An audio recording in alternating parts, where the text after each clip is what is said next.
In the last video, I made an endgame ready Zane build from scratch in 1 hour. Now it's time to take this build a step further and get some serious upgrades to make this build extremely powerful. The same rules will apply as in the last video. No using the bank or any perks from other characters, guardian rank is turned off, no diamond or gold chest, and no glitches. But this time the DLC is free game, so let's get into it. Here's the build from the last video. We're running the Hellwalker, Crit, the Breath of the Undying, and the Sandhawk with the Frozen Heart Shield, Executor class mod, Piss Grenade, and the Victory Rush artifact. The skill tree is exactly the same and is not going to change in this video, but the gear obtained will synergize with many different Zane builds. Here's the build if you want to try it. The first thing I'm going to do is replace the crit. The ability for it to drop on reload is really annoying, and thankfully, the best SMG in the game requires no gear to get. It's the Plasma Coil. For this, we're going to go into the Designer's Cut DLC and play the Arms Race game mode. This is a Battle Royale style mode, where you start with nothing and need to extract the gear you find. The Plasma Coil spawns most commonly in this chest at about a 13 to 18% chance, and can also spawn from random enemies. It also has about a 6% chance to drop in the final boss. Here's how each run goes. We spawn in and then check the map. The chest is in the circle about 50% of the time and otherwise is just outside the edge. When it's just outside, it is possible to loot the chest, but you may need to go fast and get stuck tanking the storm for a little while. Each run starts by getting a usable weapon and shield as fast as possible. Weapon chests are common on the map, so be sure to look out for those as you head to the marked location. On the way, I also loot ammo chests as they have a chance to spawn pistols, grenade mods, and shields. After this, I get to the location and clear the enemies in the area so they don't shoot me in the back, as well as pick up any gear they drop.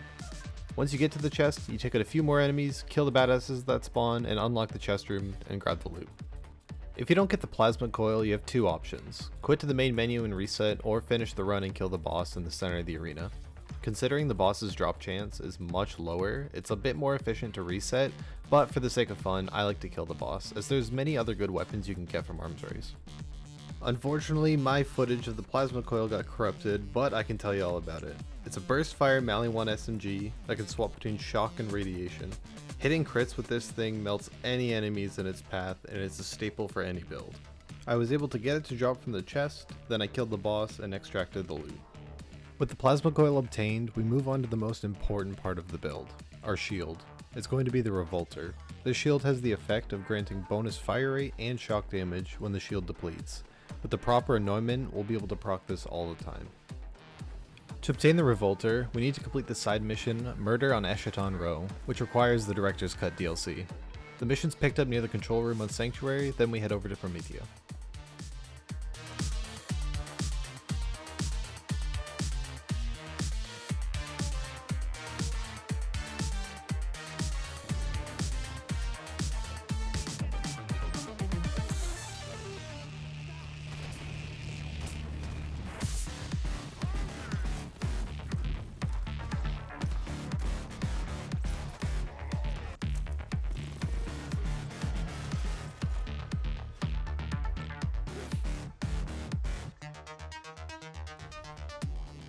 Once we complete the mission, we can farm the named enemy Sumo from the end of the mission. You can save and quit and spawn at the farm location. The Revolter has a 30% chance to drop, as well as the farm being under a minute, so it's very easy to farm.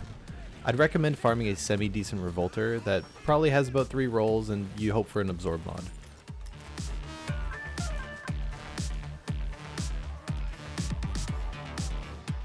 All in all, the exact roll is not super important, but can make a noticeable difference against certain enemies.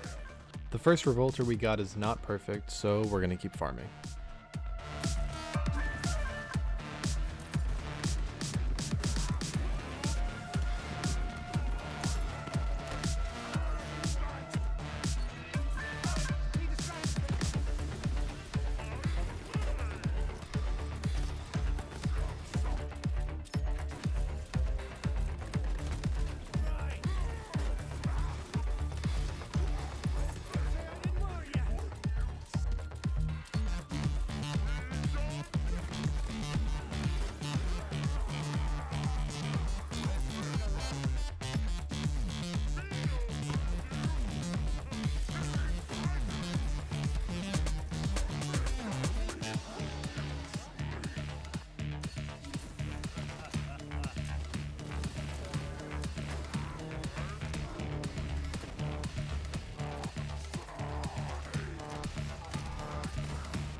After getting a Revolter I'm happy with, I head off to farm some Iridium to reroll the Anointment.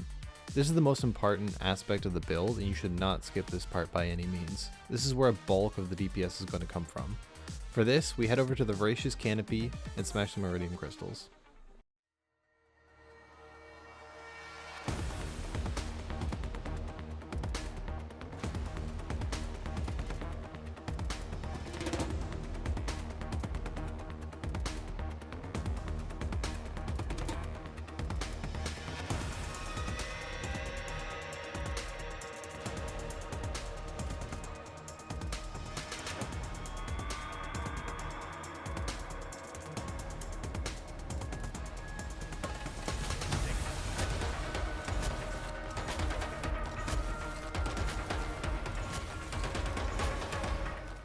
Once I have about 2,000 Iridium, I head over to Crazy Earl and start rerolling.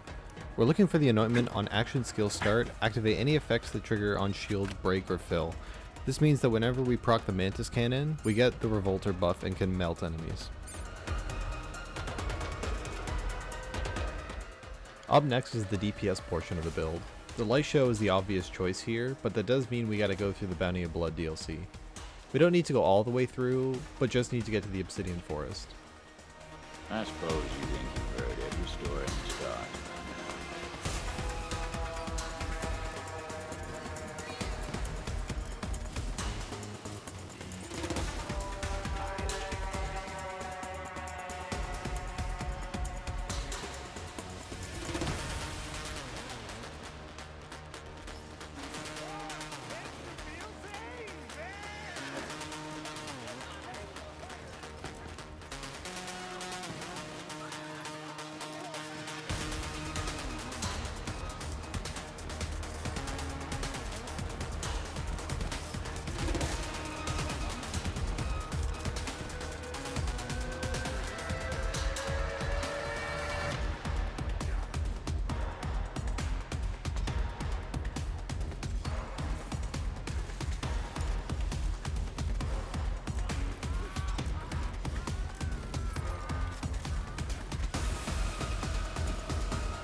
Once we're here, we need to farm the named enemy called Lasodactyl. He spawns very close to the respawn point and there's a vending machine there.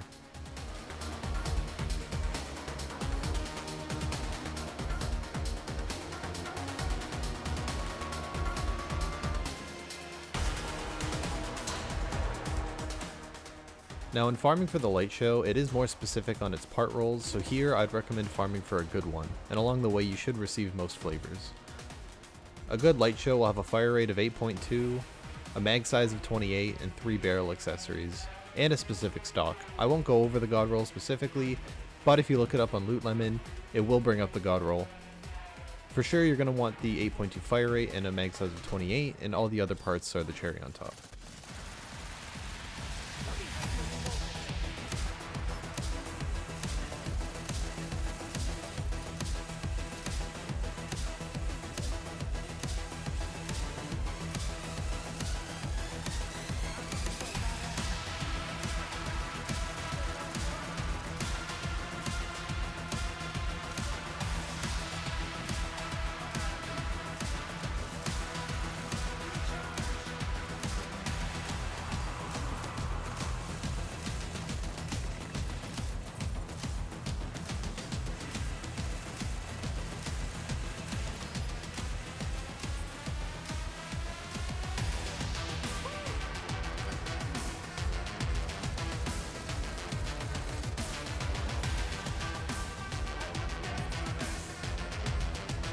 With a bunch of Light Shows farmed up and a few that I'm happy with, it's time to move on to the next part of the build. The final piece of the puzzle for the build is the See Undead class mod. It's a direct upgrade from the Executioner. For this, we're going to need to complete the Handsome Jackpot DLC and farm the final boss. This class mod is in the DLC drop pool, so it does have a small chance to drop from anywhere, so you might see one on the way to completing the DLC. The class mod does have random rolls and the buffs that it grants, so it is worth completing the entire DLC and farming for a good one.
With the final piece of the build obtained, we're now a fully built Zane and can destroy any mobs in our path.